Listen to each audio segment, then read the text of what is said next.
হুম। হ্যাঁ হ্যাঁ হ্যাঁ, না মাহাদি ভাইয়ের প্রজেক্ট পর্যন্ত হয়তো আমরা যাইতে পারিনি এখনো। হ্যাঁ, মাহাদি ভাইয়ের প্রজেক্ট পর্যন্ত আমরা যাবো ইনশাল্লাহ। না আমি জানি না ভাই।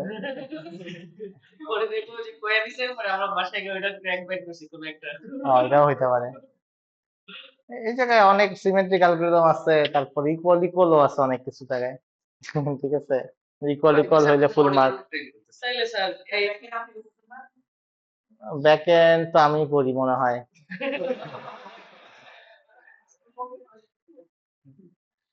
চ্যাট জিপিটি করে মেইনলি, আমরা তো আর এখন কোড করি না।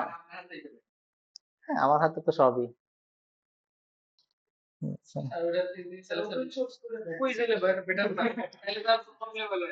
কুইজ হলে কোনটা?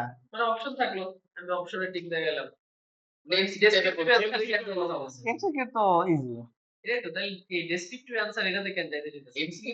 না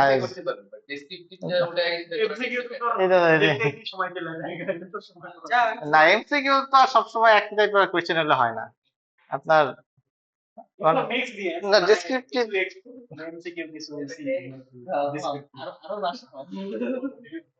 দেখা যাক আস্তে আস্তে দিব আর কি।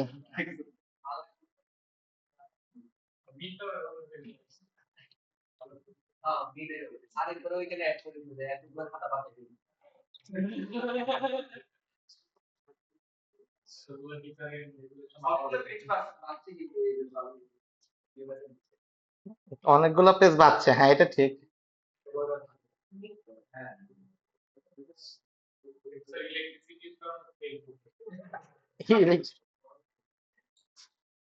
না এই যে এইগুলা তো আপনার পরীক্ষা দিচ্ছেন, এটা তো, এটা তো পরীক্ষা দেওয়া উচিত না তাইলে।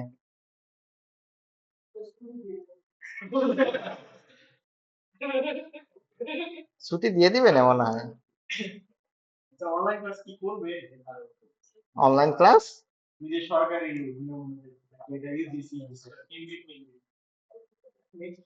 এটা বোঝা যাইতেছে না, কয়দিন পরে বোঝা যাবে।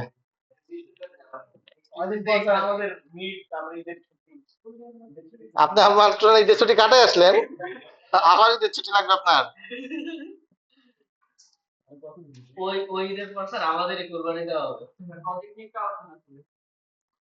কি নিয়ে একটু আপনার আলোচনা করবেন, আমার তো আলোচনার কিছু নাই এখানে।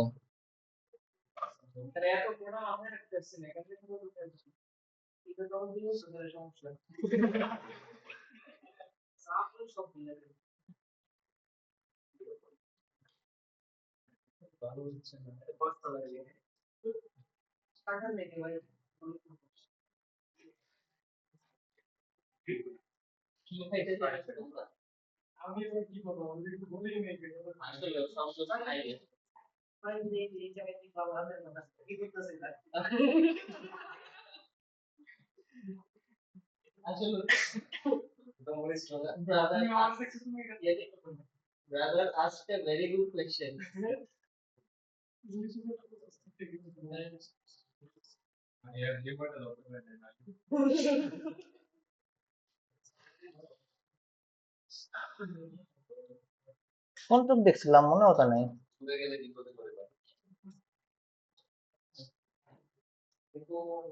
কোকোমো কি শেষ করছিলাম? না না, কোকোমো দেখছিলাম তো।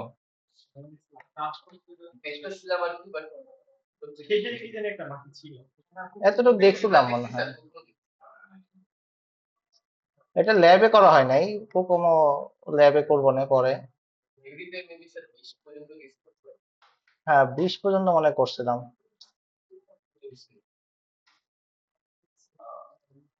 এইটা দেখছিলাম, এতটুকু দেখছিলাম। হ্যাঁ।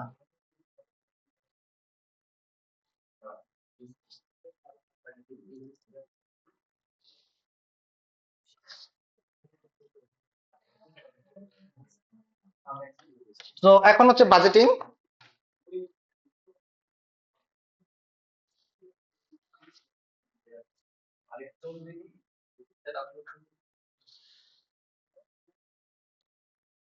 From hours to dollars. ঠিক আছে, আমরা তো এফোর্ট পাইলাম যে কত কর্ম ঘন্টা আমাদের কাজ করতে হবে। ঠিক আছে, তো এখান থেকে আমাকে ডলার বের করতে হবে, টাকা বের করতে হবে অ্যাকচুয়ালি। এইটা হচ্ছে খুব ইম্পর্টেন্ট। এটা পেয়ে আমার 28, 28। ওকে, তো দা স্ট্যান্ডার্ড কস্ট ফর্মুলা হচ্ছে, বাজেটের কোনো কিছু নাই, আপনার যত টোটাল খরচ হয়েছে সে আপনার মানে কস্ট ক্যালকুলেট করছেন, সেটার কত টাকা স্যালারি দিবেন সেই হিসাব করে বাজেট বের করতে হবে আর কি। ঠিক আছে, তো এখানে আপনার ডাইরেক্ট কস্ট আছে, ইনডাইরেক্ট কস্ট আছে, এবং কিছু রিস্কের বাফার আছে, যে যদি 10 to 20% আমরা সাধারণত রিস্কের জন্য রেখে দিই, যদি কোনো উল্টাপাল্টা সিনারিও হয়, ঠিক আছে, যদি তেল করে দেয়, তেল কমে যায়, ফুয়েল ক্রাইসিস হয়, তখন আমাদের এই পার্সেন্টেজটাই আমাদেরকে বাঁচাবে। ঠিক আছে, তো এই হলো মেইনলি বাজেটের বিষয়। তো বাজেট আসলে কিভাবে ক্যালকুলেট করে,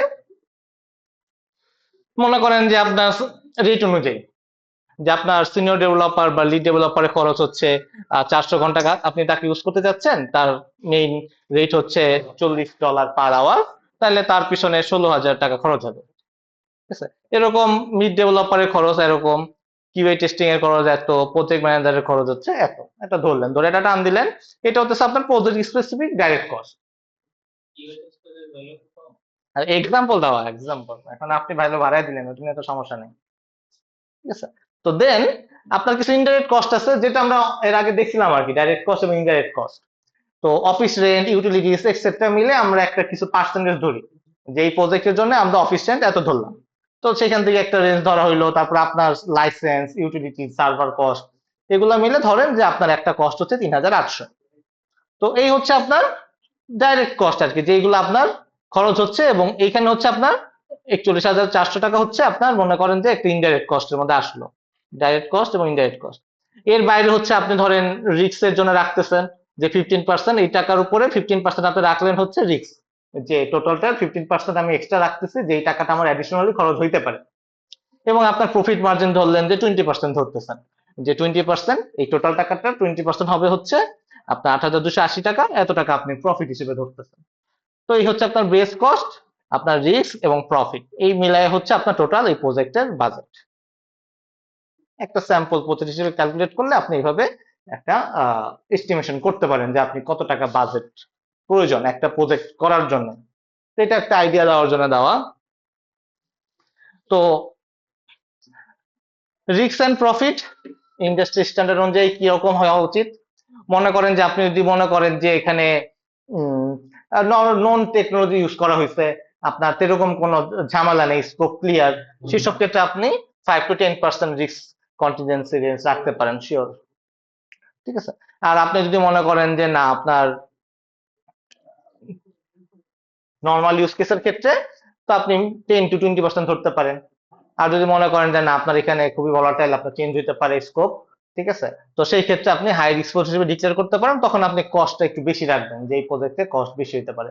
তো এটা আপনার প্রজেক্ট ডিক্লারেশনের উপরে, যে প্রজেক্টটা কিরকম হইতে পারে তার উপরে ডিক্লেয়ার করে আপনাকে রিস্কটাকে চিন্তা করতে হবে, যে অ্যাডিশনালি আমি এত টাকা বাজেটে এক্সট্রা রেখে দিব।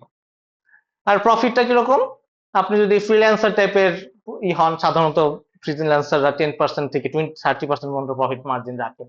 ঠিক আছে, আপনি যদি স্মল কোম্পানি হন, সেক্ষেত্রে 15% থেকে 25% রাখে আর কি। আর বড় কোম্পানিগুলো একটু প্রফিট মার্জিন বেশি রাখে, সেটা হচ্ছে 20% থেকে 40% পর্যন্ত তারা রাখতে পারে। তো আপনার কোম্পানি, আপনার স্ট্যান্ডার্ড, আপনার ভ্যালু অনুযায়ী আপনি হচ্ছে প্রফিট মার্জিন ডিক্লেয়ার করবেন। আপনি একটা বাজেট পাইলেন, আপনার রিস্ক রাখলেন, এবং প্রফিট কতটুকু রাখবেন, রাখলে টোটাল ক্লায়েন্টের কাছ থেকে কত টাকা নেবেন সেটার একটা হিসাব আপনি পেয়ে যাবেন। এটাই হচ্ছে বাজেট, প্রফিট এবং বাজেট।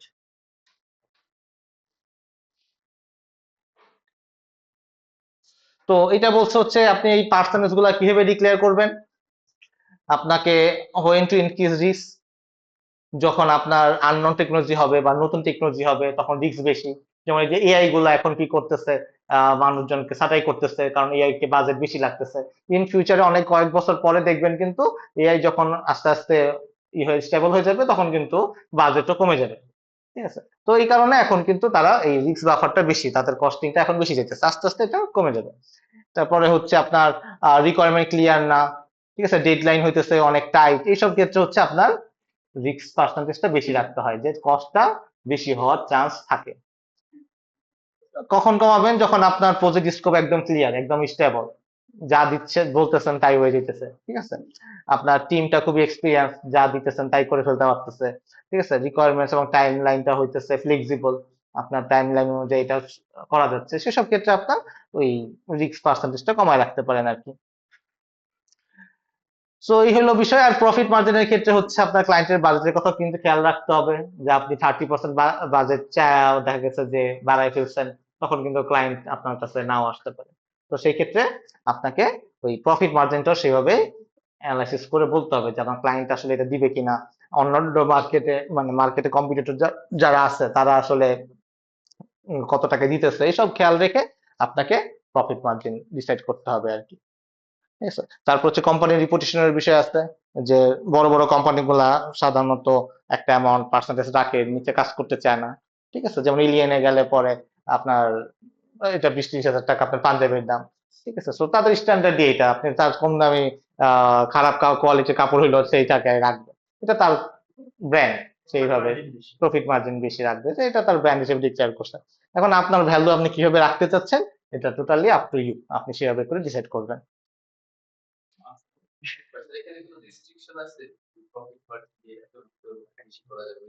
না, এরকম কোনো রেস্ট্রিকশন নেই, 100% প্রফিট যদি চান নিতে পারেন আর কি।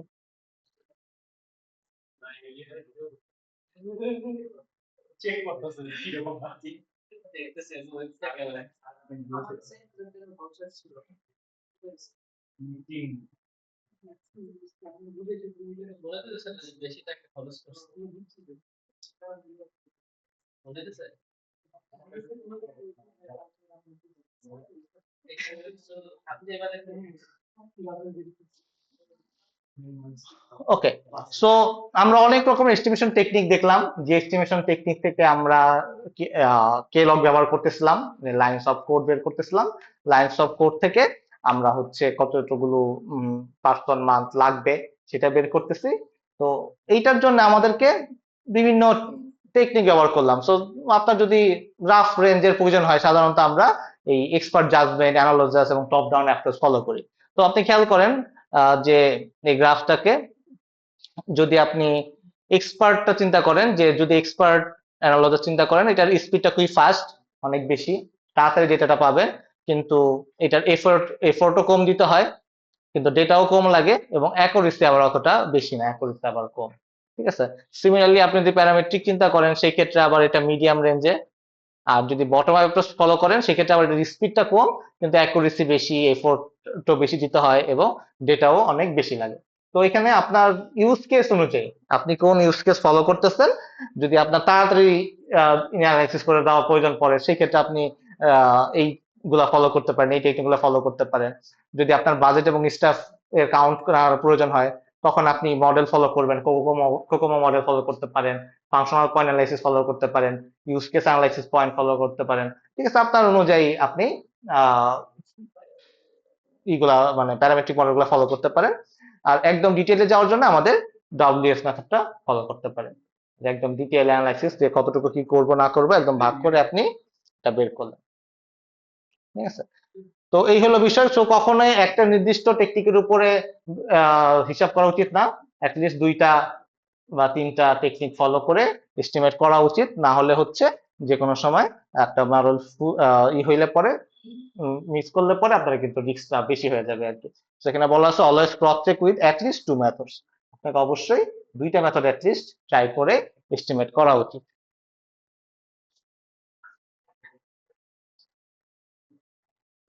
তো এই হলো আমরা শিখলাম, আমরা ইউজ কেস পয়েন্ট দেখছি, পুটনাম মডেল দেখছি, এবং কোকোমো দেখছি, আবার ফাংশনাল পয়েন্টের ক্ষেত্রে ফাংশনাল পয়েন্ট অ্যানালাইসিস করা শিখছি।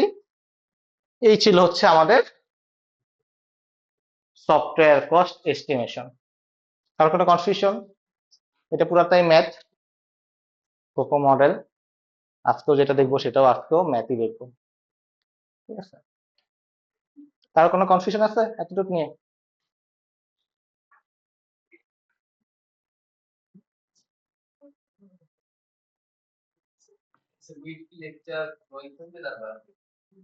দশ পর্যন্ত হওয়া উচিত। দেখি আরেকটা ল্যাব আছে না?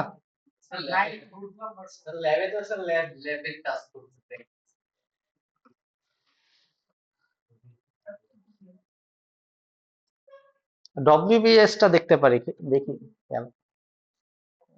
ওয়ার্ক ব্রেক ডাউন স্ট্রাকচার এতটুকু দেখেই হয়তো বা শেষ।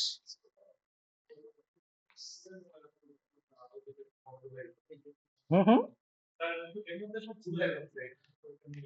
অ্যাসাইনমেন্ট করেন না এই কারণে। অ্যাসাইনমেন্ট করতেন ওইটাই।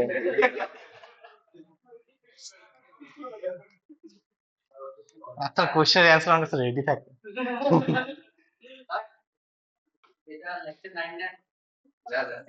এটা লাগছে 9, এখানে লিখছে 7 দেওয়া। এটা হয়তো ওই যে ভুল দিচ্ছে হয়তো। হ্যাঁ এটা তো confusion।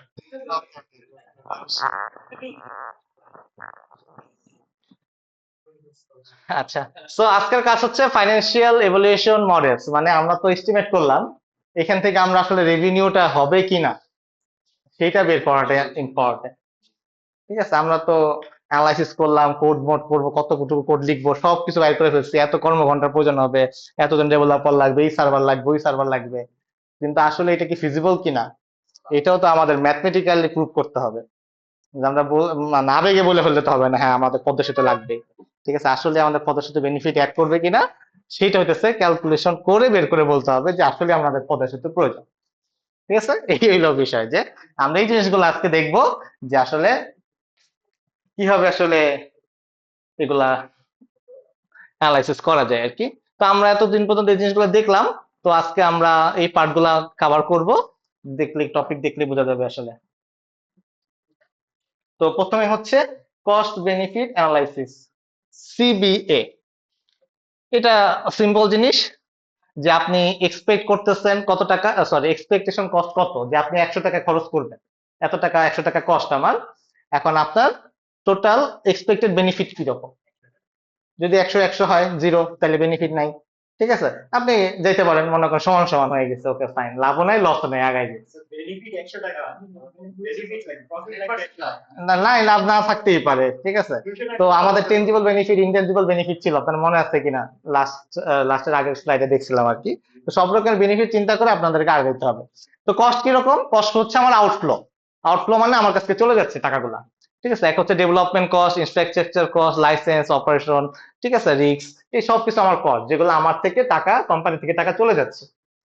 আর বেনিফিট কি, বেনিফিট হচ্ছে আমার কাছে টাকা যেভাবে আসবে সেগুলো হচ্ছে আমার বেনিফিট, অ্যাজ লাইক আমার রেভিনিউ জেনারেশন বা নতুন সেল যদি হয়, আমার কস্ট সেভিংস যদি হয়, কোনো টাকা অটোমেশন করে আমি টাকা সেভ করে ফেলছি, তারপরে চাকরি বাকরি খেয়ে দিচ্ছি, তার টাকা বাঁচতেছে। ঠিক আছে, তো সেগুলা, তারপর রিস্ক কমতেছে, তারপর প্রোডাক্টিভিটি বাড়তেছে, আমার স্ট্র্যাটেজিক ডিসিশন নিতে সুবিধা হইতেছে, এই সব কিছু হইতেছে আমার বেনিফিট। কোনোটা কোনোটা আমার টাকা দিয়ে মেজার করা পসিবল, কোনোটা কোনো টাকা দিয়ে মেজার করা পসিবল নাও হইতে পারে। তো এই হলো বিষয়। তো আমার প্রসেসটা কি, আমাকে সবার প্রথমে কস্ট আইডেন্টিফাই করতে হবে, এত টাকা আমার কস্ট হবে, যেটা আমরা অলরেডি বিভিন্ন মডেল ইউজ করে শিখছি। এখন আমাকে আইডেন্টিফাই করতে হবে যে টেনজিবল এবং ইনটেনজিবল বেনিফিট, যেগুলা টাকা দিয়ে হিসাব করা পসিবল, কিছু টাকা দিয়ে হিসাব করা পসিবল না, সেই বেনিফিট গুলো হিসাব করে যোগ করতে হবে, যে এখানে এত টাকা কস্ট এবং বেনিফিট আমার এত টাকা।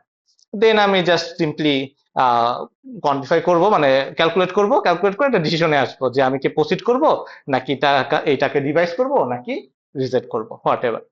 তো এটা কিরকম, নেট বেনিফিটটা কি, total benefits minus total cost, straight forward. যত বেনিফিট আছে সব সাম করবেন, টোটাল কস্ট যত আছে তত সাম করবেন, যেটাতে বিয়োগ করলে আপনি আপনার বেনিফিটটা কত সেটা আপনি পেয়ে যাবেন। তো যদি আপনি দেখেন যে নেট বেনিফিট হচ্ছে গ্রেটার দেন জিরো, তাহলে মনে করবেন যে এটা হচ্ছে ভায়াবল প্রজেক্টটা। যদি দেখেন যে net benefit less than zero, তাহলে হচ্ছে এটা রিভাইজ করতে হবে অথবা রিজেক্ট করা উচিত, এই প্রজেক্টটা আগানো উচিত। ক্লিয়ার?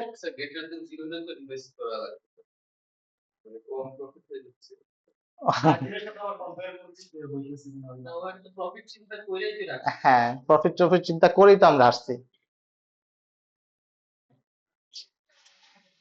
একটা এক্সাম্পল, অনলাইন ব্যাংকিং সিস্টেম।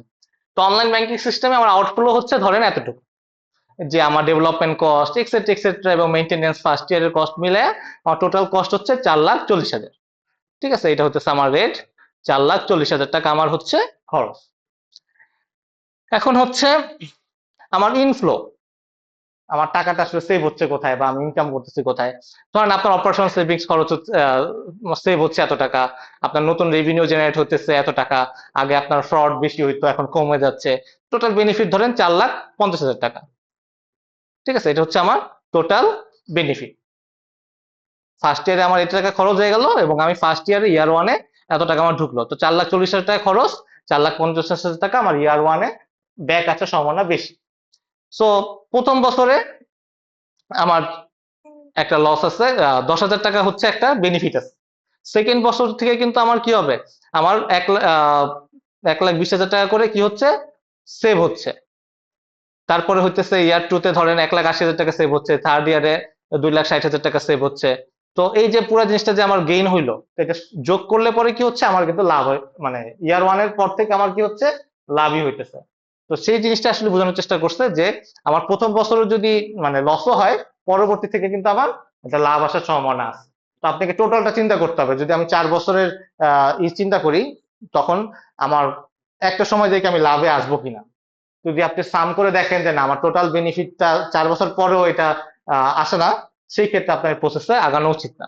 তো এখানে আপনার কি করতেছে, আপনার হইতেছে আহ পুরো জিনিসটাকে ব্রেকডাউন করতে হবে, যে ইয়ার ওয়ান ইয়ার টু ইয়ার থ্রি টোটালটা মিলাইয়া আপনি দেখবেন যে কখন থেকে আপনি আসলে লাভ হইতেছে। যদি লাভ হয় তাহলে এটা ভায়াবল, আদারওয়াইজ এটা ভায়াবল না। তো দিন শেষে হচ্ছে আপনার টোটাল খরচ হচ্ছে 450 এবং কস্ট হচ্ছে 440। সো আপনার প্লাস থাকতেছে হচ্ছে ফার্স্ট ইয়ারেই প্লাস 10,000। সো ফর্মুলা অনুযায়ী এটা হচ্ছে ভায়াবল।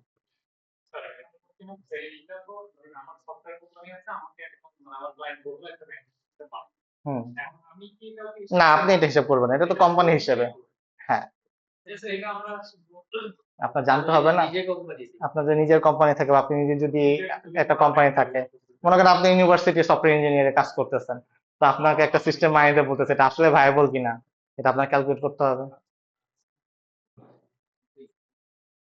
ঠিক আছে, সো এটা একটা এক্সাম্পল দেওয়া হয়েছে। এখানে আবার আরেকটা এক্সাম্পল দিচ্ছে সিমিলারলি, যে আমার একটা ইউনিভার্সিটি ম্যানেজমেন্ট সিস্টেম বানাইতে হবে। তো আমার মনে করেন যে এত টাকা করে আমার খরচ হয়েছে, টোটাল কস্ট এত টাকা, এবং পার ইয়ারে হয়তো বা 15,000 টাকা করে মেনটেন্যান্স কস্ট থাকবে। এবং পরে হচ্ছে বেনিফিট হচ্ছে এগুলা পাবেন যে ফি রিকভারি হবে, অ্যাডমিনিস্ট্রেটিভ সেভস হবে, অ্যানালিটিক্স হবে। তো এটা হচ্ছে আপনার ফার্স্ট ইয়ারে 2,30,000 টাকা। সো প্রথম ইয়ারে এখানে টোটাল কস্টটা বেশি লাগলো, পরের ইয়ার থেকে মানে প্রথম ইয়ারে লস হয়েছে 35,000 টাকা, কিন্তু পরের বছর থেকে আবার লাভ হইতেছে আর কি। ঠিক আছে, সো এই কি অনুযায়ী আপনাকে প্রথম ইয়ারটা এক ইয়ার লস যাচ্ছে, কিন্তু পরের বছর থেকে আমার 45K 85K এরকম করে কিউমুলেটিভলি বাড়তেছে আর কি। সো আমার এটা পরের বছর থেকে এটা বাড়বে, সো এটাও ভায়াবল একটা প্রোডাক্ট আমরা ধরতে পারি।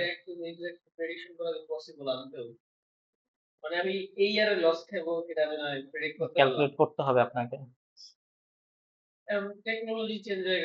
আমরা চেঞ্জ চিন্তা করতে হবে ওইভাবে, ফিউচার চিন্তা করে কাজ করতে হবে না। আপনি এত টাকা ইনভেস্ট করবেন কেন, এটা আপনাকে বলে দিবে রিকোয়ারমেন্টে।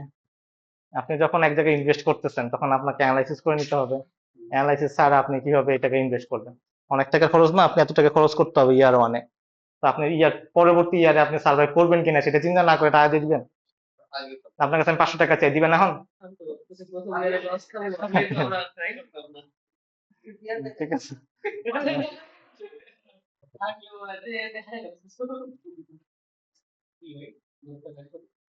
আচ্ছা মনে করেন একটা চ্যাটবট, এআই চ্যাটবট বানাইতেছে একটা স্মল রিটেল শপ, ঠিক আছে। তো এই ভদ্রলোক মনে করেন চ্যাটবট শিখে বানাই ফেলছে, অনেক টাকা খরচ, কিন্তু এই স্মল রিটেল শপের ক্ষেত্রে আসলে এই চ্যাটবটের তেমন কোনো পারপাস নাই। তো আমার এখানে দেখা যাচ্ছে টোটাল বেনিফিট 38,000। ঠিক আছে, তো এটা কিন্তু আসলে দিন শেষে দেখা গেছে যে কস্ট অনেক, এবং এই ইয়ারের পর ইয়ারে আপনার লসের পরে থাকতে হবে আর কি। হ্যাঁ, হ্যাঁ, এটা নিয়ে আমরা কি বেনিফিট পাবো কিনা সেটা আপনার ভাবতে হবে। সো যদি আপনি না ভাবে দেখেন তো তখন এটাকে আপনাকে রিজেক্ট করে দিতে হবে।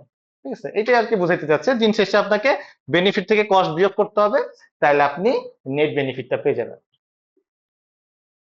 স্যার এটা কি এমন হতে পারে যে প্রোডাক্টটা বানাইছে এক কোম্পানি আবার মেইনটেইন করতেছে আরেক কোম্পানি, উপায়টা কি যারা বানায় তারা কি? হইতেই পারে, আলাদা মেনটেনও করতে পারে। তখন মানে আপনার শুরুতেই একটা এটা লাইফ সাইকেল আছে একটা সফটওয়্যারের, ধরেন আপনি বানাচ্ছেন, এটা তো মানে বলে না ওই যে পদশ্রুতি 100 বছরের জন্য আমরা বানাচ্ছি, তো আপনার সফটওয়্যারের তো একটা লাইফ সাইকেল আছে। আপনি 10 বছর ধরলেন, 10 বছরের হিসাব করবেন আপনি, 10 বছর পরে কি হইতে সেটা পরের বিষয়। ক্লায়েন্টকে 10 বছর জন্য চুক্তি করতে হবে। হ্যাঁ, আপনার চুক্তি দুভাবেই করতে হবে। আপনার সাথে যে এমওআই হবে ওর উপরেই তো আপনার ক্যালকুলেশন করতে হবে। তাহলে আপনার 10 বছর একটা এই প্রোডাক্টটা চালাই নিয়ে যেতে পারেন কিনা সেটা ক্যালকুলেশন আপনার থাকতে হবে। ঠিক আছে, দ্যাটস ওয়াই আমাদের এটা জানতে হবে। ওকে, তো সফটওয়্যার ইঞ্জিনিয়ারিং এর পার্ট। ওকে, দেন হচ্ছে রিটার্ন অফ ইনভেস্টমেন্ট। স্যার যেমন অ্যাপ্লিকেশনে মানে কন্ডিশনে এগ্রি থাকতে হবে সফটওয়্যার এছাড়া আপনার রেজিস্টার করা যায় তো এই যে লাইসেন্স এগুলি আমরা মানে প্রত্যেকে বুঝছি, মানে যদি একটা অ্যাপ্লিকেশনে স্যার এটা নেটে দেখবেন অনেক ওপেন সোর্স লাইসেন্স আছে। ওপেন সোর্স স্যার আছে যদি মানে এটা রেজিস্টার যেমন এনআইডি কার্ড যদি আমরা একটা অ্যাপ্লিকেশন বানাচ্ছি এখানে মানুষের এনআইডি কার্ড ডাটা থাকে হ্যাঁ এখন দুই জায়গায় স্যার এই যে লাইসেন্স যে নিবে সেই যে রাখতেছে হ্যাঁ, এখন করতে এটা গ্লোবাল স্ট্যান্ডার্ড আছে একটা, মানে মানে কি বলে, ইনস্টিটিউশন আছে এরকম যারা এটাকে মেনটেন করে। যেমন এই যে ক্রেডিট কার্ড সেভ করার জন্য আপনি চাইলে ক্রেডিট কার্ড সেভ করতে পারবেন না, নাহলে মামলা খেয়ে যাবেন আর কি। তো এরকম পিএসপি লাইসেন্স এরকম লাইসেন্স নিতে হয়, যেমন বাংলাদেশ ব্যাংক থেকে লাইসেন্স দেয়। ঠিক আছে, তাইলে আমি ফাইন্যান্সিয়াল ট্রানজাকশন করতে পারবো। মনে করেন আমি চাইলে সাউথ ইউনিভার্সিটি চাইলেই মনে করেন যে একটা সাউথ ইস্ট কার্ড বানাতে পারবে না। ঠিক আছে, যে আপনি এই অ্যাকাউন্ট থেকে খরচ করবেন, এটার জন্য লাইসেন্স নিতে হবে। তো এরকম আপনি চাইলে এটা করতে পারবেন না, এটার তারপরে লাইসেন্স ওই যে লাগবে। টার্মস এন্ড পলিসি ওই চেক বক্স দিতে পারবে। ওটা তো আমি চেক বসে দিলাম না দিলাম ওটা বিষয় নাই, কিন্তু আপনি আইনগত ভাবে বৈধ কিনা সেটাকে ইনসাইড চিন্তা করতে ক্লায়েন্টকে তো হবে। জানাতে হবে যে আমরা এই ইনফর্ম রাখতেছি আপনাকে এগ্রি করতে ওটা হবে। তো ওইটা তো পরে আপনি ট্রান্সফার টার্মস এন্ড কন্ডিশন রাখলেন, ওটা তো বিষয় না, আপনার তো আগে লিগালি আপনাকে ভ্যালিড হতে হবে। তো অ্যাকশন নিতে পারবো না কোনো দিক দিয়ে হুম, আমার উপরে অ্যাকশন হুম, ঠিক আছে। তো রিটার্ন অফ ইনভেস্টমেন্ট, যে আপনি 1 টাকা খরচ করলেন কত টাকা রিটার্ন পাবেন, সেটা হতেছে আমরা বলতেছি রিটার্ন অফ ইনভেস্টমেন্ট। তো এটা সূত্রটা কি, আপনার বেনিফিট থেকে কস্ট বিয়োগ করে কস্ট দ্বারা ভাগ করে 100 দ্বারা গুণ করতে হবে। ঠিক আছে, এখানে সূত্র ফর্মুলা দেওয়া আছে। তো স্ট্রেট ফরওয়ার্ড, মনে করেন যে আপনার ইনভেস্টমেন্ট খরচ হচ্ছে 1,50,000 টাকা, আপনার টোটাল বেনিফিট হবে 1 বছরে 2,40,000 টাকা, তাহলে নেট বেনিফিট হচ্ছে আপনার 90,000 টাকা বিয়োগ করে পাইলাম। তো এই ক্যালকুলেশন যদি আমরা বসাই, তো এই ক্যালকুলেশনে বসাইলে পুরো জিনিসটাকে বসাই দেন, বসাইলে দেখবেন যে আপনি 60% পাচ্ছেন। তো 60% বলতে কি বোঝাচ্ছে অ্যাকচুয়ালি, 60% বোঝাচ্ছে যে আপনি যদি $1 ইনভেস্ট করেন, আপনি 1 বছর পরে 0.60 মানে 1 টাকা 60 পয়সা ফেরত পাবেন। $1 অ্যাকচুয়ালি এটা ফেরত পাবেন, এটাকে বলতেছে রিটার্ন অফ ইনভেস্টমেন্ট। আপনি $1 1 টাকা 60 পয়সা ফেরত পাচ্ছেন 1 বছর পরে। আচ্ছা, 1 বছর পরে বলতে এটা ফিক্স না, এটা যে কোনো সময় হইতে পারে, ক্যালকুলেশনের উপরে আর কি। তো এটা এখানে বলা আছে ডিটেলস, যে আসলে আপনি যে ফেরত পাচ্ছেন, তো এই 60% এটা আসলে কত পার্সেন্ট সেফ। তো আপনি যদি মনে করেন যে মাইনাসের রেজাল্ট আসে, তার মানে এটা একটা ফেল করবে। ঠিক আছে, যদি 15% আসে তাহলে আপনি বলতে পারেন এটা মার্জিনাল রিটার্ন আপনি পাবেন। যদি আপনি 15% উপরে যান, সেক্ষেত্রে দেখবেন এটা 40%-এর মতন থাকলে পরে তখন আপনি বলতে পারেন যে গুড ইনভেস্টমেন্ট। ঠিক আছে, বা এরপরে গেলে পরে এটাকে গুড ইনভেস্টমেন্ট ধরতে পারেন আর কি। ঠিক আছে, সো এই হচ্ছে বিষয়, যে আমরা যদি 60% পাইছি, তো 60% এই রেঞ্জের মধ্যে পড়ে, সেটা একটা গুড ইনভেস্টমেন্ট আমরা বলতে পারি যে আপনি এখানে ইনভেস্ট করতে পারেন। তো এইখানে আপনাকে রিটার্ন অফ ইনভেস্টমেন্ট ওভার 1 ইয়ার 3 ইয়ার এটা আপনাকে বের করতে হবে, যে আপনি 1 ইয়ারের যেই পাচ্ছেন নাকি 3 ইয়ারে পাচ্ছেন, এটা স্কোপটা ক্লিয়ার থাকতে হবে। আপনি $1 খরচ করলেন, এই 1 টাকা 60 ডলার কখন পাবেন তার উপরে ডিপেন্ড করতেছে আপনার এই আরওআইটা কিরকম আসতেছে। তারপরে আপনার অল্টারনেটিভ কোনো মেথড আছে কিনা সেটা অ্যাপ্রোচে যাইতে হবে। টাইম ভ্যালু অফ মানি, আপনার আজকের দিনের 100 টাকা এবং 3 বছর পর 100 টাকা কিন্তু এক না। ঠিক আছে, এটার জন্য আমাদের আরেকটা ক্যালকুলেশন আছে, সেটা আমরা দেখবো। ঠিক আছে, এবং ক্যাশ ফ্লো, আপনার যদি 60 বছর পর 60% ROI over 5 years may still have 3 years loss year first, মানে আপনাকে প্রথম দিকে আপনার লসে থাকতে হতে পারে, এবং 3 বছর পরে যে আপনি টাকা পাচ্ছেন, ইনভেস্টমেন্ট রিটার্ন পাচ্ছেন, সেগুলো আপনার আসতে পারে আর কি। তো সেইভাবে আপনাকে এই আরওআই হিসাব করার সময় এগুলো আপনাকে মাথায় রাখতে হবে, যে শুধুমাত্র আপনার কাউন্ট করলেই হবে না, কখন পাচ্ছেন কবে রিটার্ন পাবেন, কত টাকা পাচ্ছেন, এগুলো সবকিছু হিসাবে রাখতে হবে।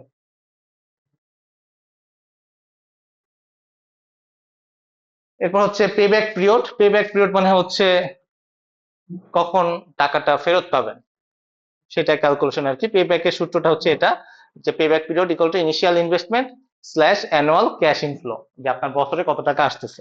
তো ধরেন আপনার ইনিশিয়াল ইনভেস্টমেন্ট ছিল 1,20,000, আপনার ইনফ্লো হচ্ছে প্রত্যেক বছরে হচ্ছে 40,000 করে, তাহলে ক্যালকুলেশন হচ্ছে যদি এটা ভাগ করে দেন তাহলে আপনি পাচ্ছেন 3 ইয়ার্স, মানে আপনি 3 ইয়ার্স এর পরে আপনার পেব্যাকটা ফেরত আসতেছে। তো এই হচ্ছে বিষয় যে আপনি ইনিশিয়াল ইনভেস্টমেন্ট পরে আপনার অ্যানুয়াল ক্যাশ ফ্লো 40,000 যদি হয়, তাহলে আপনি প্রথম বছরে 40,000 পাইলেন, তাহলে আপনার 1,20,000 টাকা ইনভেস্ট করছিলেন, রিকভার হচ্ছে 40,000 টাকা। ইয়ার 2 তে হচ্ছে আপনার 80,000 টাকা হইলো, ইয়ার 3 তে হচ্ছে 1,20,000 টাকা হইলো। তো ইয়ার 4 থেকে হচ্ছে আপনি লাভে আসলেন। ঠিক আছে, সো এটাকে বলতেছি আমরা পে ব্যাক পিরিয়ড। বুঝে গেছে? হুম, বুঝিনি। ওগুলো তো ক্যালকুলেশন করেই এটা নেট কত? আমরা ক্যালকুলেশন কত হবে এটা খরচ আগে করে ফেলছি আর কি। হ্যাঁ, এখন আমরা বেনিফিটে আছি, খরচ করে ফেলছি অলরেডি। আচ্ছা, তো এখানে একটা এক্সাম্পল দেওয়া আছে, সেটা হচ্ছে যে আপনার ধরেন যে ইনিশিয়াল ইনভেস্টমেন্ট হচ্ছে 100K, আপনার অ্যানুয়াল বাজেট বেনিফিট হচ্ছে 25K, এবং মান্থলি আপনি পাচ্ছেন হচ্ছে 2083 করে আর কি, ডলার আর কি। সো সেই হিসেবে আপনি যদি এভাবে প্রথম বছরে 25%, তারপরে 50, তারপর 75, তাহলে ইয়ার 4-এ যে আপনি পুরা জিরোতে নামলেন আর কি, এটাকে আমরা বলতেছি ব্রেক ইভেন রিস্ট আর কি, মানে আমার ইতে পৌঁছায় গেছি, আমার টাকা আমি উঠাই ফেলছি আর কি। ঠিক আছে, এখন আসে হচ্ছে নেট প্রেজেন্ট ভ্যালু, এনপিভি। এটার মানে হচ্ছে একটু আগে যেটা বলতেছিলাম, আজকের 100 টাকা আগামী 3 বছর 100 টাকা সেম না। 100 টাকা সেম সেম না। তাইলে পরে আমি যখন হিসাব করতেছি যে 3 বছর পরে আমার সফটওয়্যারটা এত টাকা রিটার্ন দিবে, 3 বছর পরে আমাকে রিটার্ন করতেছে, তার মানে কিন্তু এখন বসে এখনকার টাকার হিসাবে আমি হিসাব করতেছি, 3 বছর পরের টাকার হিসাবে কিন্তু হিসাব করতেছি না। সেটাকে আমাকে মাথায় রাখতে হবে। তো লং টার্ম প্রজেক্টের ক্ষেত্রে, যে অনেক বছর লাগবে এসব প্রজেক্টের ক্ষেত্রে, সেসব ক্ষেত্রে এনপিভিটা খুব ইম্পর্টেন্ট, যাতে আমরা বুঝতে পারি যে আসলে আমি কত টাকা রিটার্ন পাবো। ঠিক আছে, তো এটা ক্যালকুলেশন করার সূত্রটাও এখানে আসতে দেওয়া আছে। তো এটাকে আমাকে আগে হিসাব করতে হবে ডিসকাউন্ট রেট দিয়ে অ্যাকচুয়ালি। তো প্রথমে তো আমার কত বছরে আসবে, ইয়ার 1, 2, 3, যে 3 বছর পরে পাবো না 4 বছর পরে পাবো, ইয়ারটা ইম্পর্টেন্ট। তারপর হচ্ছে ডিসকাউন্ট রেট। ডিসকাউন্ট রেট বোঝাই হচ্ছে আমার ইনফ্লেশন রেট, যে আমার কত পার্সেন্ট আসলে বাড়ে, 10%, 20%, এত পার্সেন্ট করে আমার টাকা মানে কমে যেতেছে, টাকার মান আর কি, সেই হিসাবটা আমার এখানে ধরতে হবে যে এত টাকা আমার কমতেছে। তো এটা একটা সূত্র আছে, CFT/1+4 মাইনাস ইনিশিয়াল ইনভেস্টমেন্ট, যে আমার ক্যাশ ফ্লো কত, ডিসকাউন্ট রেট কত, এবং টাইম পিরিয়ড কত। তো সেটাই আর কি একটা ম্যাথের মধ্যে বসাই দিলে পরে তখন আমরা এই ভ্যালুটা পাই যাব। তো একটা ম্যাথ দেখলে বোঝা যাবে।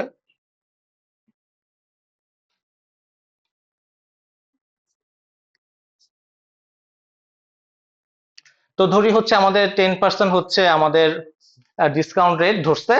তো আমার ইনিশিয়াল টার্গেট হচ্ছে T0-তে, মানে T0 হচ্ছে টাইম, আমার এই ইয়ারে হচ্ছে 1,120K খরচ হয়েছে। তারপরে আমি ধরতেছি যে T1-এ ফার্স্ট ইয়ারে হচ্ছে এত টাকা পাবো, সেকেন্ড ইয়ারে এত টাকা পাবো, থার্ড ইয়ারে এত টাকা পাবো। এটা আমার প্লেন স্টেটমেন্ট, যে আমি 1,20,000 120 পাইলাম, 3×5=15, 150 আমি ফিউচারে 3 বছর পরে পাইতেছি। স্ট্রেট ফরওয়ার্ড সমান সমান আমি লাভে আছি। ঠিক আছে, এখন দেখে আমি বুঝতেছি। তো আমার আসলে ক্যালকুলেশন দেখে বের করতে হবে যে আসলে আমি কি লাভ পাইলাম কিনা। এখানে যে আমার 30,000 টাকা পাওয়ার কথা, ঠিক আছে, আমার লজিক্যালি যে আমি 30,000 বিয়োগ করলে তো আমার 30,000 টাকা প্রফিট আসলো। তো আসলে কি 30,000 টাকা প্রফিট আসে কিনা সেটাই আসলে মেইন বিষয়। তো আমরা R=10 ধরে আসলে হিসাবটা করব, সেটাই আর কি এখন বোঝা গেছে। তো এখানে হচ্ছে ক্যালকুলেশনটা দেওয়া আছে যে future value divided by 1+r⁻t, এবং রেট হচ্ছে আমরা ধরছি 10%। তো 50,000 টাকা হচ্ছে T1-এ পাওয়ার কথা ছিল, এখানে সূত্রটা হচ্ছে 1+r, সো 1.10^1, তাহলে এই রেটটা পাইলাম। সেকেন্ড ইয়ারের ক্ষেত্রে এই রেটটা পাইলাম, থার্ড ইয়ারের ক্ষেত্রে এই রেটটা পাইলাম, সেটা সূত্রে বসাই দিচ্ছি। টি এর জায়গায় 1, 2, 3, ইয়ার 1, 2, 3, আর ডিসকাউন্ট রেট আর এর জায়গায় জাস্ট আমাদের ওই রেটটা বসাই দেওয়া হয়েছে। তো যোগ করলে দেখা যেতেছে টোটাল হচ্ছে আমাদের আসলে এত টাকা হচ্ছে আমার ইনফ্লো। তো আমার আসলে অ্যাকচুয়াল পাওয়ার কথা ছিল 1,50,000, কিন্তু আসলে কিন্তু আমি পাবো হচ্ছে 1,24,000। ঠিক আছে। সো এইটা হচ্ছে আমার মেইন টাকা, যেটা আসলে আমি এখন হিসাব করে দেখতেছি 1,50,000 পাবো, কিন্তু আসলে কিন্তু পাবো হচ্ছে 1,24,000। সেটাও আপনাদের চিন্তা করতে হবে আর কি। এটা হচ্ছে এনপিভি ক্যালকুলেশন, যে আসলে কত টাকা পাওয়ার কথা। এটা নর্মাল সেন্স ও সফটওয়্যার পার্সপেক্টিভ ছাড়াও আপনারা যদি কত ইনভেস্ট করতে চান, সেটা কিন্তু একই কথাই প্রযোজ্য। যে আমি এখন ইনভেস্ট করতেছি, 3 বছর পরে কি আসলে অত টাকা পাবো কিনা। আমাকে তো বুঝ দিয়ে দিল যে আচ্ছা ভাই 3 বছর পর এত টাকা পাবেন, কিন্তু আসলে কিন্তু বুঝটা এই ক্যালকুলেশন দিয়ে করতে হবে। তাহলে আপনি আসলে বুঝবেন আসলে টাকাটা ফেরত পাবেন কত। ঠিক আছে। এই কোর্সের অ্যাকাউন্টিং আর ইকোনমিক্স না, এটা আপনাদের দেখাই দিচ্ছি। না ঠিক আছে। মুদ্রাস্ফীতি কত পার্সেন্ট হবে এটা বুঝতে পেরেছে, স্টক মার্কেটের সিস্টেম বুঝতে পেরেছে, অনেক কিছু তো বুঝতে অনেক কিছু বুঝতে হবে একটা সিস্টেম ডিজাইনের উপরে। ঠিক আছে। 10% যে মুদ্রাস্ফীতি মেকানিক বুঝতে হবে সেটা আমার আর বিশাল বড়। না, এটা তো বোঝার কিছু নাই, এটা প্রিভিয়াস এর উপরে নির্ভর। হ্যাঁ, দিন শেষে তো আপনার কালেকশন তো মেইন না। ওকে।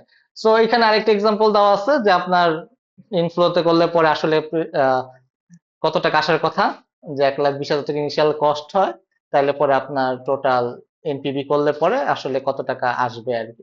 তো যদি আপনার এটা গ্রেটার দেন জিরো হয়, এনপিভি যদি গ্রেটার দেন জিরো হয়, তার মানে আপনি আসলে ভায়াবল প্রজেক্ট করতেছেন। আদারওয়াইজ মনে হবে যে না, এটা ভায়াবল প্রজেক্ট না। যদি মানে ফিউচারের ভ্যালু যদি আপনার সমান না হয়, তাহলেও কিন্তু এটা লস প্রজেক্ট হিসেবেই কাউন্ট হবে। Okay, break even analysis. Break even অ্যানালাইসিসটা হচ্ছে, মনে করেন যে একটা সফটওয়্যার কোম্পানি, আপনারা সাস প্রজেক্ট ছাড়তেছেন, যেটা হইতেছে ফিক্সড মান্থলি কস্ট হচ্ছে। একটা সাস কোম্পানি, মনে করেন একটা কি কোম্পানি ধরবেন, নেটফ্লিক্স টাইপের কোম্পানি ধরেন। ঠিক আছে, নেটফ্লিক্স টাইপের কোম্পানি, মান্থলি কস্ট ধরেন হচ্ছে 35,000 টাকা। ঠিক আছে। এবং আপনি ইউজার থেকে সাবস্ক্রিপশন নিতেছেন হচ্ছে $40 করে। ঠিক আছে। আর ইউজার পাস ইতে মনে করেন বিভিন্ন খরচ আছে, একটা ইউজারকে সার্ভিস দিতেছেন, সার্ভার কস্ট, এক্সট্রা কস্ট, সেগুলো হচ্ছে $10। তাহলে 40 - 10 হচ্ছে $30 হতেছে পার ইউজার থেকে আপনার একটা কন্ট্রিবিউশন থাকতেছে আর কি। তো আপনার ইনভেস্টমেন্ট ছিল হচ্ছে একটা অ্যামাউন্ট, তো আপনার টোটাল ব্রেক ইভেন সাবস্ক্রাইবার মানে আপনার কতজন কাস্টমার মেনলি লাগবে, সেটা হইতেছে এখানে বের করতে হবে। তো ধরেন যে আপনার পেইড সাবস্ক্রাইবার রেঞ্জটা হচ্ছে এটা, আর আপনার মান্থলি খরচ হচ্ছে এটা। তো ফিক্সড কস্ট তো এটা গেল। আর আপনি যদি টোটাল কস্ট হিসাব করেন, টোটাল কস্ট আস্তে আস্তে বাড়তেছে। 35,000 মান্থলি কস্ট, যেহেতু প্রথমে 45, তারপরে এটা আস্তে আস্তে বাড়বে। ইনিশিয়াল ডেভেলপমেন্ট কস্ট, এটা কস্ট। তো আসলে আপনি যদি কতজন আসলে সাবস্ক্রাইবার আপনার প্রয়োজন আপনার সফটওয়্যারটা টিকায় রাখতে গেলে, তা সেটাই হতেছে আপনার ব্রেক ইভেন পয়েন্ট। যে আপনার যদি যে ক্যালকুলেশন হচ্ছে fixed cost divided by subscription fee minus variable cost. Fixed cost হচ্ছে আপনি যেটা পার মান্থ মানে খরচ করে ফেলছেন আর কি। তারপর হচ্ছে আপনার ভ্যারিয়েবল কস্ট, যেটা আপনার প্রত্যেক মাসে খরচ করতে হচ্ছে। আর আরেকটা হচ্ছে রেভিনিউ, যেটা আপনি আসলে পাইলেন। তো 45,000 থেকে আপনি 40 এবং থেকে 10 বিয়োগ করলেন, যে 35,000 টাকা হচ্ছে আপনার মান্থলি খরচ হচ্ছে। আর 40 থেকে 10 সেটা হচ্ছে যদি বাদ দেন, তাহলে আপনার 1500 সাবস্ক্রাইবার হচ্ছে আপনার প্রয়োজন। তো 1500 সাবস্ক্রাইবারের এমআরআর হচ্ছে, যদি 40 করে যদি চিন্তা করেন, তাহলে 60,000 টাকা পাবেন। তো মেইনলি হচ্ছে 1500 সাবস্ক্রাইবার হচ্ছে মেইনলি আপনার ব্রেক ইভেন পয়েন্ট। আপনার অ্যাটলিস্ট 15,000, সরি 15,000, 1500 সাবস্ক্রাইবার মিনিমাম প্রয়োজন হবে আপনার কস্টটাকে উঠায় নেওয়ার জন্য। এই 1500 এক হইলে পরে আপনি প্রফিটে আসবেন, আদারওয়াইজ প্রফিটে আসবেন না। তো এই 1500টাই হচ্ছে আমাদের সেই ব্রেক ইভেন অ্যানালাইসিস, যে এতজন সাবস্ক্রাইবার আপনার প্রয়োজন হবে। এখানে সেম আরেকটা এক্সাম্পল দেওয়া হয়েছে, যদি এটা $35 নামায় ফেলা হয়, যে আমার কস্টটা হচ্ছে, আমি ইউজারের জন্য একটা অফার দিলাম যে আমার $40 না, আমার এখন কস্ট অফার চলতেছে হচ্ছে $35 সাবস্ক্রিপশন ফি। তাইলে পরে কি হবে, আমার কিন্তু সেই সেম ক্যালকুলেশন অনুযায়ী আমার তখন এটা 1800 জন সাবস্ক্রাইবার নেমে যাবে, যে আমার তখন 1800 সাবস্ক্রাইবার লাগবে। আদারওয়াইজ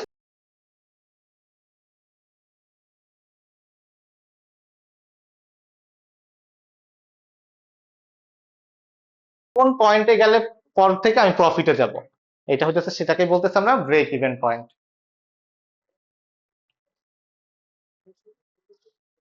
এটা হচ্ছে টিসিও, এটা maybe last total cost ownership. যে আপনার আপনার সফটওয়্যার বানায় ফেলছেন, বানায় ফেলার পরে তো শেষ না, আমার এটা মেইনটেনেন্স কস্ট আছে, সাপোর্টের কস্ট আছে, ট্রেনিং এর কস্ট আছে, ঠিক আছে, এই কস্ট গুলো আসলে তো যে সফটওয়্যার বানাইছে তারই নিতে হবে। তো ইয়ার ওয়ানে কি কি খরচ, ইয়ার টু তে কি কি খরচ, ইয়ার টু তে কি কি খরচ, ইয়ার থ্রি তে কি কি খরচ, এই টোটালটা মিলাই যোগ করাটাই হতেছে আমাদের টোটাল কস্ট অফ ওনারশিপ, যে এত টাকা আমার মানে কস্ট হবে ইন ফিউচারে, সেই টাকাটা আমার ক্যালকুলেশনে রাখতে হবে। তো এটাকেই বলি আমরা টোটাল কস্ট অফ ওনারশিপ। যেমন বিল কস্ট কত, অপারেটিং কস্ট কত, স্ল্যাশ হচ্ছে আমার ফিউচারে কত টাকা করে কস্ট যাবে। তো এগুলাকে বলতেছি আমরা টিসিও। তো এই টিসিও কম্পোনেন্টস কি, development cost, operational cost, maintenance cost, upgradation cost, support cost এবং সিকিউরিটি কস্ট, এই সব করে যোগ করলে আপনি টিসিওটাকে পেয়ে যাবেন। ঠিক আছে, ফর্মুলা সব একই, এখানে ফর্মুলা দেওয়া আছে, জাস্ট ক্যালকুলেশনে বসে দিলে জাস্ট সিম্পল যোগ বিয়োগ গুণভাগ, আর কিছু না। এখানে একটা এক্সাম্পল দেওয়া আছে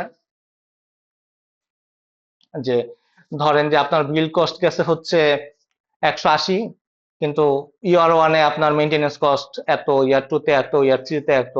তো দেখা গেছে যে বিল কস্টের থেকে আপনার আফটার বিল কস্টটা কিন্তু আস্তে আস্তে বেশি হয়ে যাবে। ঠিক আছে, তো এটাও আপনার খেয়াল রাখতে হবে যে এত টাকা কিন্তু আমার কস্টিং এ যাবে। তো এই জিনিসগুলো আপনাকে সেভাবে করে হিসাব করতে হবে। এটাও হচ্ছে আপনার টিসিও। তো শেষ, এই ছিল ম্যাথ। ঠিক আছে, এখন হচ্ছে মনিটাইজেশন মডেল। মনিটাইজেশন মডেল হচ্ছে আমাদের মোটামুটি 4 রকমের। একটা হচ্ছে সাবস্ক্রিপশন বেসিসে হয়, আবার লাইসেন্স মডেল হয়, প্রিমিয়াম মডেল হয় এবং পে পার ইউজ হয়। ঠিক আছে, এটা মোটামুটি 4টা মডেল ফলো করা হয়। তো সাবস্ক্রিপশনটা কি, সাবস্ক্রিপশনটা হচ্ছে এক্সাম্পল দেখতে বুঝবেন, নেটফ্লিক্স, স্পটিফাই, এরা কিন্তু সাবস্ক্রিপশন মডেল ব্যবহার করে। ঠিক আছে, যে আপনি একটা প্যাকেজ নিলেন, প্যাকেজ নিয়ে সেখানে মুভি দেখতেছেন আর কি। ঠিক আছে, আর লাইসেন্সটা যেটা হয় সেটা হচ্ছে সাধারণত ওয়ান টাইম পেমেন্ট হয়।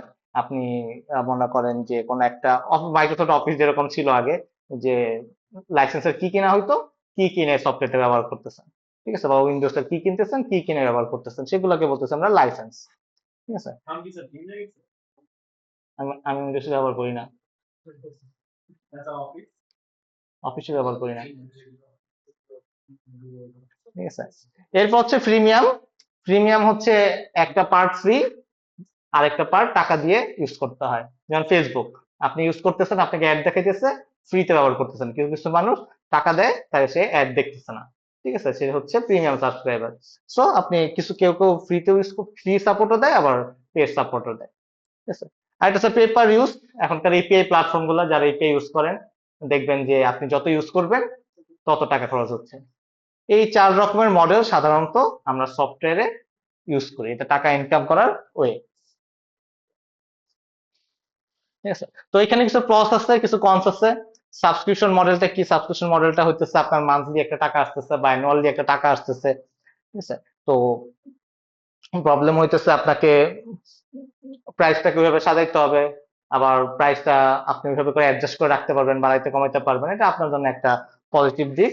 এবং আপনার কন্টিনিউয়াস ইমপ্রুভমেন্ট করে দেখতে হবে এইসব মডেলের ক্ষেত্রে, এবং ইউজারকে ওইভাবে করে সাপোর্ট দিয়ে দেখতে হবে। লাইসেন্স মডেলের ক্ষেত্রে প্রবলেম হইতেছে, আপনি লাইসেন্স কি দিয়ে দিলেন, ঠিক আছে, তো এটা একবার এই টাকাটা পাইলেন আর টাকাটা পাচ্ছেন না আর কি। কিন্তু আপনাকে ইউজারকে ওই পরিমাণ সাপোর্ট কিন্তু দিয়ে দিতে হবে আর কি। টাকাটা আগে পাচ্ছেন ঠিক আছে, কিন্তু তাকে সাপোর্ট দিতে হবে, যদি কোনো প্রবলেম হয় সেটা বাগ ফিক্স করতে হবে।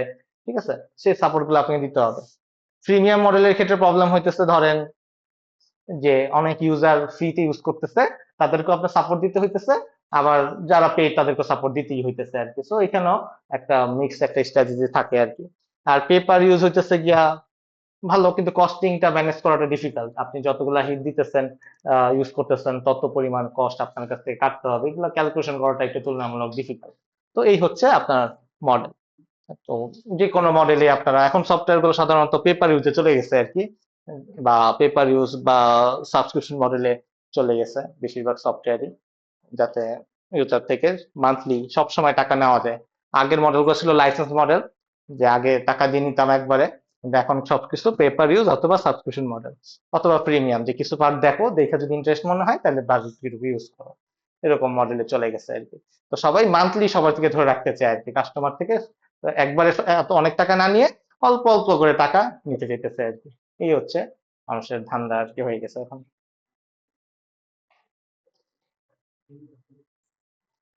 তো এই হলো বিষয় যে এক একটা কোম্পানি এক এক রকম ভাবে ইউজ করতেছে, মডেল ইউজ করতেছে। যেমন স্পটিফাই আপনাদের মানে ফ্রি সার্ভিসও দিতেছে, আবার সেখান থেকে ফ্রি সার্ভিস যারা দিচ্ছে তাদের থেকে অ্যাড থেকেও টাকা পাচ্ছে, আর যারা প্রিমিয়াম তাদের থেকে কিন্তু একটা রেভিনিউ সে পাচ্ছে আর কি। সো সব রকমের ইনকাম সোর্সই তারা রাখতেছে, আবার ফ্রি থেকে অনেকে আবার মানে তাদের সফটওয়্যারটা ইউজও করতেছে এবং সেখান থেকে কনভার্ট হয়ে প্রিমিয়ামে যাইতেছে।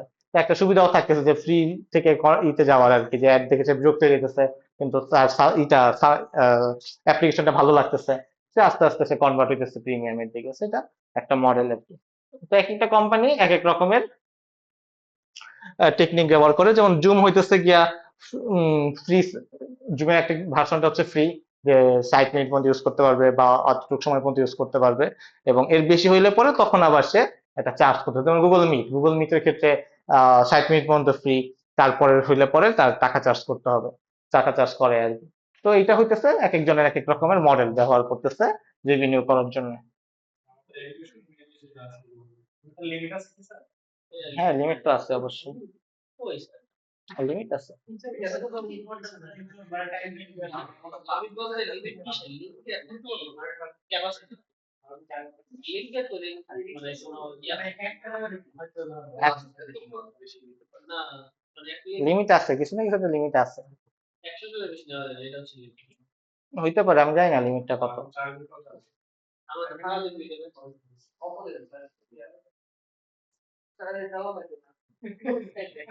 সারা দিলে আমরা ইউজ করব, তোমরা টাকা দাও। সেটাই।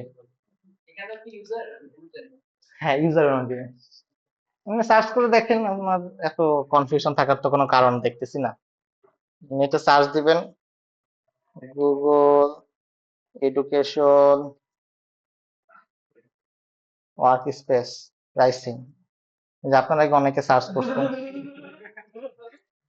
গুগল এডুকেশন ওয়ার্ক স্পেস, কেন এটা এই যে আসছে।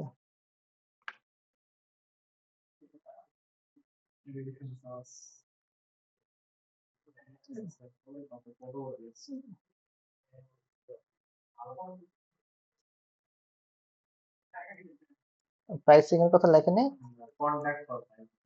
কন্ট্যাক্ট করতে বলতেছে। আচ্ছা, এমনিতেই দেখি গুগল ওয়ার্ক স্পেস প্রাইসিং, তাইলেও হবে।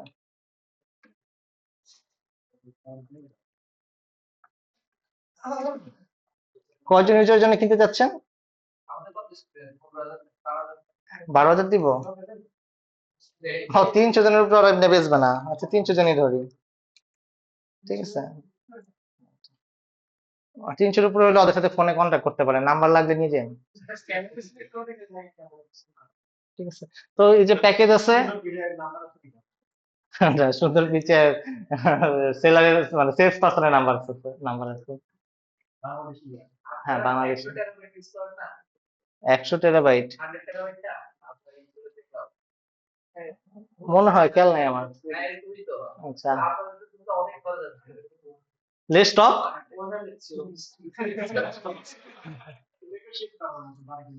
লেস টক, ঠিক আছে। তো পার ইউজার হচ্ছে 6.30, ঠিক আছে। আর এটা আপনার ফিচার অনুযায়ী আর কি। হ্যাঁ, বার্গেনিং এর অপশন। কেন? তার তো কথা, ওই যে উনি ওনার থেকে ইউজ করেন। হ্যাঁ, ধরা খেলে ব্লক করে দিই, ধরা না খেললে আবার খুলে দেন। হ্যাঁ হ্যাঁ, খরচ তো অনেক, অবশ্যই। ওইটাই, আপনার এত টাকা দিয়ে আপনার স্পেস দিব চিন্তা করেন, আপনি নিজে দিলে দিতেন। তাহলে বুঝেন, তাহলে কি মনে করতেছেন আপনার এত টাকা হইলে পরে সে খরচ করবে?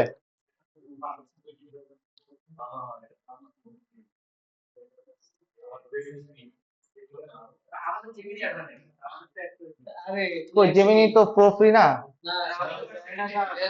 কেন?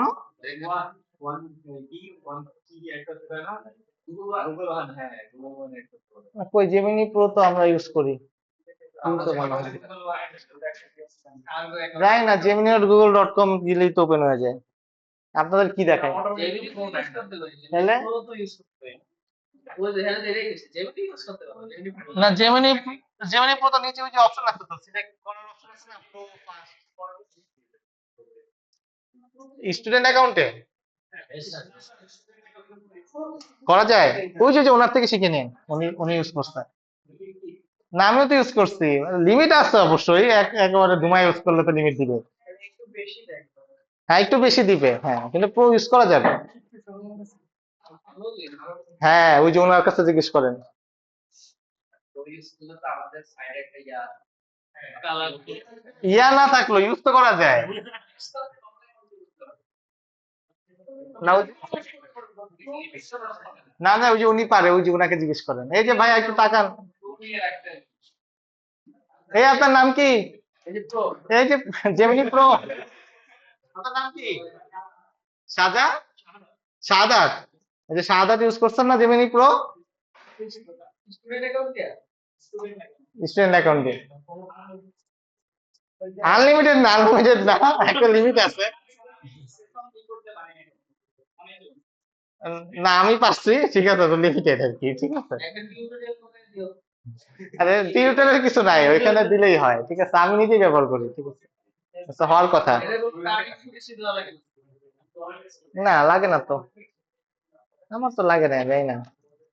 একটা 5 টিভি করে দিতে হয়। সবাইকে 5 টিবি কই থেকে দিছে এটাতে? না গুগল কার্ড যাদের সবাইকে ডাইরেক্ট 5 টাকা করে দিচ্ছে। আপনি ফ্রি হচ্ছে। ও, ওটা তো আপনার ওই যে কিনতে কিনতে হয়েছে মনে হয় কিছু একটা নাকি? না আমার স্টুডেন্ট না, আমাদের এগুলোতে নিয়ে গেছে। ও আচ্ছা, ওরা সবাই 5 টাকা হয়। কিন্তু 1 বছর পরে কি হবে? এক বছর পরে এটা, এক বছর পরে আমরা জানা যায়। আমরা ফেল করে এখন 30 জিবি 80 জিবি এটা হচ্ছে গুগলের টেকনিক, আপনাকে চা খাওয়াচ্ছে, এখন তারপরে আপনি সারা জীবন চা খেতে থাকবেন। স্যার একটু আপনার পাশে হয়ে গেছে। যে মিনিট এটা কি স্টুডেন্ট অ্যাকাউন্ট? জি sir. Gemini dot Google, we are sorry. কো এটা জেমিনি ডট গুগল ডট কমে যান। স্যার এখান থেকে ঢুকছি স্যার। এইখান থেকে ঢোকা লাগবে না, আপনি জেমিনি ডট গুগল ডট কমে যান, এখান থেকে কি লিঙ্ক দিতে যাই না তো। এই যে এখানে দেন, এখানে যে প্রো, হ্যালো লেখেন। না না, এটাতে লিমিট বেশি তো। হ্যাঁ, মোটামুটি লিমিট বেশি হওয়ার কথা আর কি।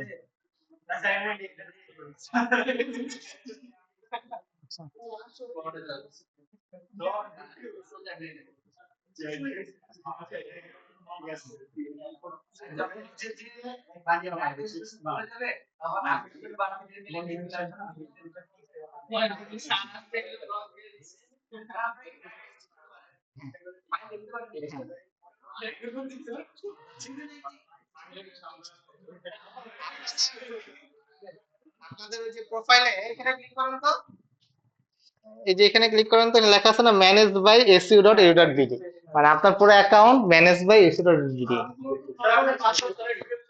হ্যাঁ, সব অ্যাক্সেস আছে, কি নাই?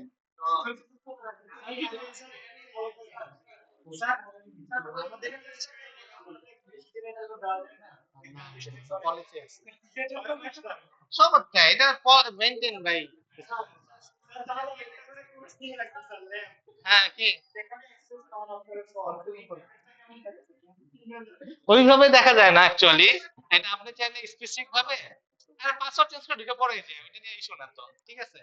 আর কপি করা যায়, আপনার ড্রাইভের কন্টেন্ট গুলো ধরেন কপি করে নিয়ে যাওয়া যায়, ট্রান্সফার করা যায়, মানে সবই করা যায়। মেইল লিখে সার্চ করলে মেইলে ডিটেইলস চলে আসবে, বডি লিখে সার্চ করলে চলে আসবে, আপনি কোন কোনে আসছে, কত মেইল গেছে, এগুলো সব দেখা যায়। এটা বলতে পারি না, এটা হয়তো থাকতে পারে, না থাকতে পারে, দেই নি আমি ভাই।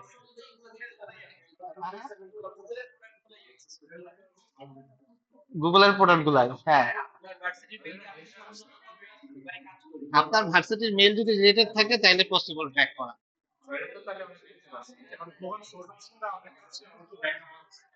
আমরা তো ডিসেবল করে দিচ্ছি। এটা কি স্যার করা হচ্ছে?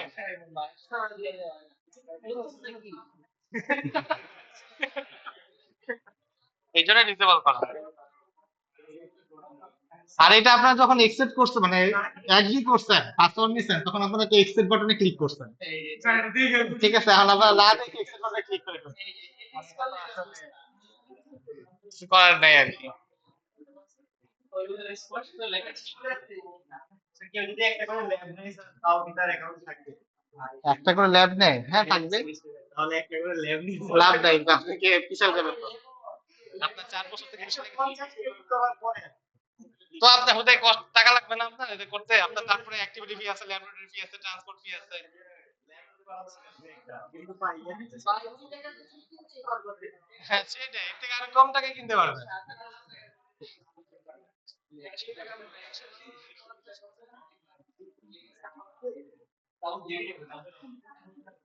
কি প্রিমিয়াম এটা একটু প্রিমিয়াম নাই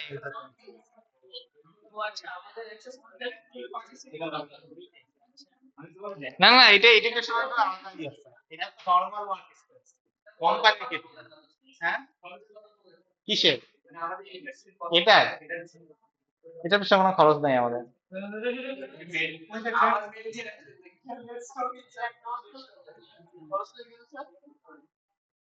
এটা খরচ নাই আমাদের খরচ নাই কেন এটা এডুকেশন ইনস্টিটিউট হিসেবে আমরা অ্যাপ্লাই করছি যে আমরা নরমাল বেড আমরা বোর্ডিং এক্সেট্রা এক্সেট্রা